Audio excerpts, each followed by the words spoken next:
At the time when Lee invented the stocking frame, he was officiating as curate of Calverton, near Nottingham. And it is alleged by some writers that the invention had its origin in disappointed affection. The curate is said to have fallen deeply in love with a young lady of the village, who failed to reciprocate his affections.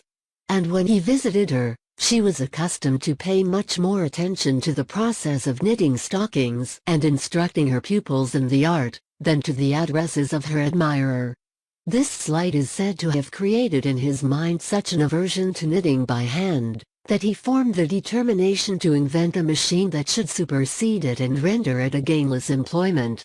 For 3 years he devoted himself to the prosecution of the invention, sacrificing everything to his new idea.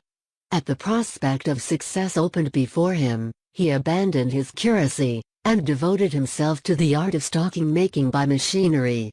This is a version of the story given by Henson on the authority of an old stocking maker, who died in Collins's Hospital, Nottingham, aged 92, and was apprenticed in the town during the reign of Queen Anne. It is also given by Deering and Blackner as the traditional account in the neighbourhood, and it is in some measure borne out by the arms of the London Company of Framework Knitters, which consists of a stocking frame without the woodwork, with a clergyman on one side and a woman on the other as supporters. Whatever may have been the actual facts as to the origin of the invention of the stocking loom, there can be no doubt as to the extraordinary mechanical genius displayed by its inventor. That a clergyman living in a remote village, whose life had for the most part been spent with books, should contrive a machine of such delicate and complicated movements, and at once advance the art of knitting from the tedious process of linking threads in a chain of loops by 3 skewers in the fingers of a woman, to the beautiful and rapid process of weaving by the stocking frame, was indeed an astonishing achievement, which may be pronounced almost unequaled in the history of mechanical invention.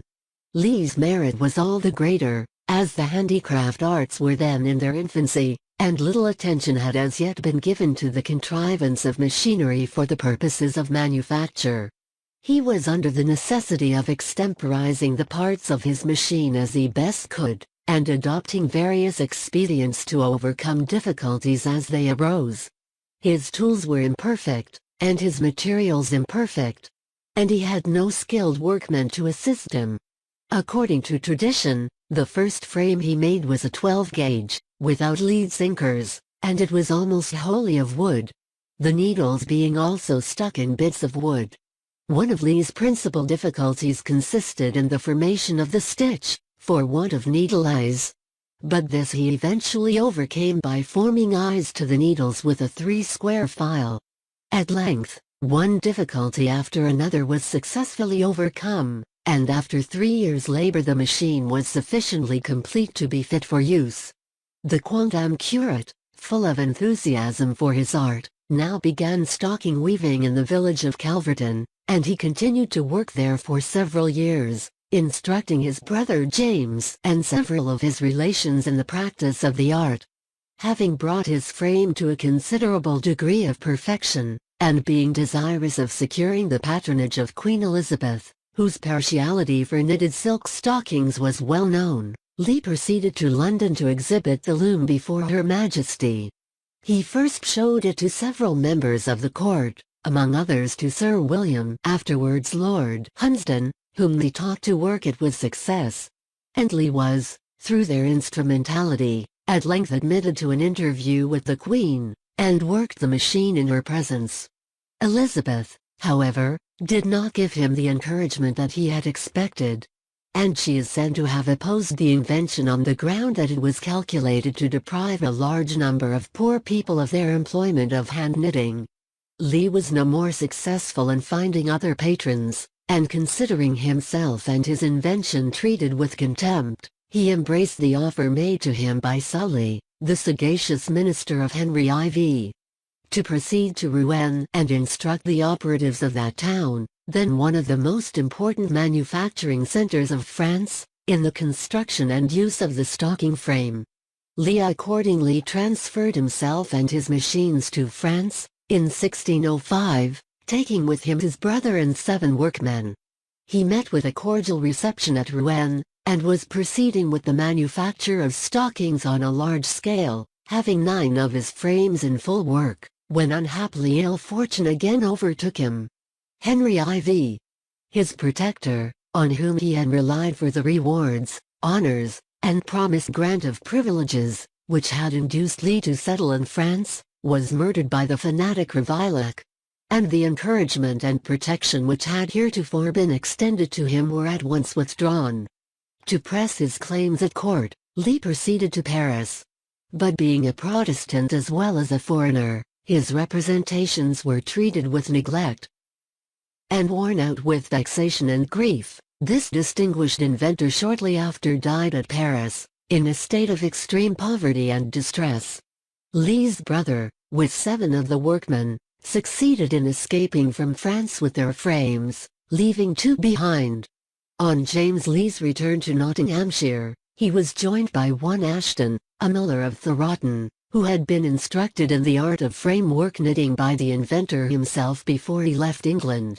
These 2, with the workmen and their frames, began the stocking manufacture at Thoroton, and carried it on with considerable success.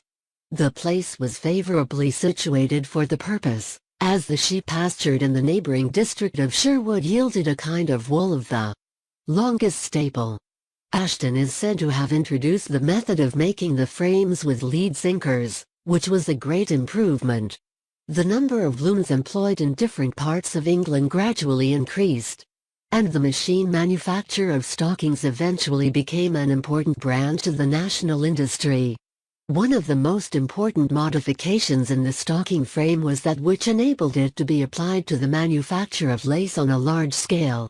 In 1777, 2 workmen, Frost and Holmes, were both engaged in making point net by means of the modifications they had introduced in the stocking frame. And in the course of about 30 years, so rapid was the growth of this branch of production that 1,500 point net frames were at work, giving employment to upwards of 15,000 people. Owing, however, to the war, to change of fashion, and to other circumstances, the Nottingham lace manufacture rapidly fell off, and it continued in a decaying state until the invention of the bobbin net machine by John Heathcote, late MP for Tiverton, which had the effect of at once re-establishing the manufacture on solid foundations. John Heathcote was the youngest son of a respectable small farmer at Duffield, Derbyshire, where he was born in 1783. When at school he made steady and rapid progress, but was early removed from it to be apprenticed to a framesmith near Loughborough. The boy soon learned to handle tools with dexterity, and he acquired a minute knowledge of the parts of which the stocking frame was composed, as well as of the more intricate warp machine. At his leisure he studied how to introduce improvements in them, and his friend, Mr. Bazley, MP, states that as early as the age of 16, he conceived the idea of inventing a machine by which lace might be made similar to Buckingham or French lace, then all made by hand. The first practical improvement he succeeded in introducing was in the warp frame, when, by means of an ingenious apparatus, he succeeded in producing myths of a lacy appearance, and it was this success which determined him to pursue the study of mechanical lace-making. The stocking frame had already, in a modified form, been applied to the manufacture of point net lace, in which the mesh was looped as in a stocking, but the work was slight and frail, and therefore unsatisfactory. Many ingenious Nottingham mechanics had, during a long succession of years, been laboring at the problem of inventing a machine by which the mesh of threads should be twisted round each other on the formation of the net. Some of these men died in poverty, some were driven insane, and all alike failed in the object of their search. The old warp machine held its ground. When a little over 21 years of age, Heathcote went to Nottingham, where he readily found employment, for which he soon received the highest remuneration, as a setter-up of hosiery and warp frames, and was much respected for his talent for invention, general intelligence, and the sound and sober principles that governed his conduct.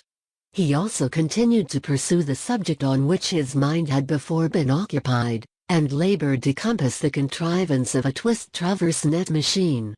He first studied the art of making the buckingham or pillow lace by hand, with the object of effecting the same motions by mechanical means. It was a long and laborious task, requiring the exercise of great perseverance and ingenuity. His master, Eliot, described him at that time as inventive, patient, self-denying, and taciturn, undaunted by failures and mistakes, full of resources and expedients, and entertaining the most perfect confidence that his application of mechanical principles would eventually be crowned with success.